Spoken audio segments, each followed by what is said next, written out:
What's going on, vets? How's everyone out there doing? All right, so let's get into this video. So I did a video where I talked about Social Security's proof of life form, SSA 7162, I believe it is. And that was probably a few months back. And since that time, there's been a lot of you guys, especially in Southeast Asia, just now finding out that your Social Security has been cut off because you did not send back that proof of life form. Now, I've had several of you all ask, how long does it take for it to be reinstated?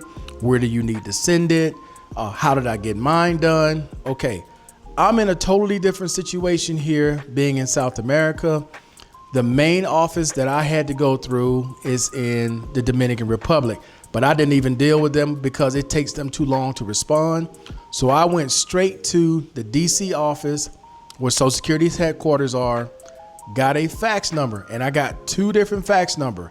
I got a fax number for the DC office, and I got a fax number for where I got approved for Social Security, which is in Paradise Valley, Arizona. Okay, now, the way mine worked, because when I would call the 800 number, I would be on hold for 3 to 4 hours. It would take them that long just to get somebody on the phone to just tell me, nope, they haven't even started working on it yet. I finally got frustrated with it. Contact the office that approved me, which was Paradise Valley, Arizona. Contact them, spoke to someone. They asked me to fax the form to them specifically. They gave me an email and a fax number. I sent it to the email and I faxed it. They got it. They turned it back on and they said within 7 to 10 days, you will get all the money that you didn't get and your regular payments will resume. Okay, it only took about 5 days. The 3 months I didn't get paid, I got all that back, and then my next payment came as it's supposed to. Now that's as much as I can tell you as what I did in my situation. But I want to be absolutely clear with this, guys, for those of you who have foreign address, because typically if you're in US territory or you're in the States, you will never receive this form, usually. With this new administration, I'm not sure how that works now because they've changed a lot of things. But this one thing remains the same. If you do not send that form back in a timely manner, they're going to cut you off. They're not going to hesitate to cut you off because they're assuming at that point when you didn't return that form, you're no longer alive or something has happened to where you can't return that form. Therefore, they're not going to pay you. They know if they cut you off, you're going to contact them. And even if you go, well, hey, I'm alive, I'm talking to you right now. Nope, they gotta have that form. Trust me, I tried every way. I'm like, I'm talking to you now. Don't matter. They need that form. So if you are in Southeast Asia, okay, Philippines, Thailand, wherever you are on that side of the world, your best bet is probably to go to your embassy if you're not getting any help from the people in DC. If you're calling that number or it's taking too long and you don't have the minutes, you're on a prepaid plan or whatever, go to your local embassy.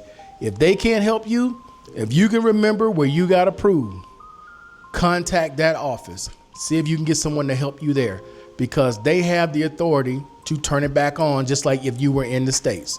So your next best bet, your next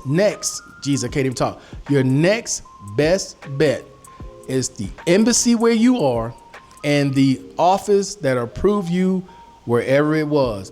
Google their phone number, their location. They all have phone numbers and you're going to get through to them a lot quicker than you're going to get through to the office in DC. Remember, they cut the staff.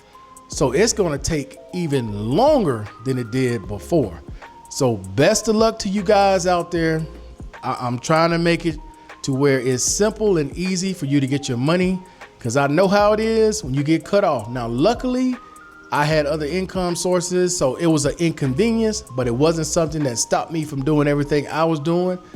But if this is something that you depend on and you need it right away, then you need to get on this right now. If you got to Google all the numbers in your area till you get to the right office where you got approved, so be it. But like I said, they have the authority to turn it on just like they do in DC. And it only took 5 days for me to get all of my money back. So hopefully this information helps someone out who's out there, who's not understanding what's going on or why this is happening. And the one last thing I will tell you is If you have a relative in the States where you can give them your address, okay, the address that they can use for Social Security in the States, that way you don't have to worry about that form. Because as long as you have an overseas address in Social Security's data bank, they're going to continue to send you that form. And then like it is here, you never really get your mail until months after they've already sent it. They're going to continue to cut it off and go through this every couple of years. Okay, guys? So hopefully this information was helpful to you all. Hopefully you can get everything straight, you guys who are in Southeast Asia. But until then, guys, I am out of here. Peace. Enjoy the rest of your day.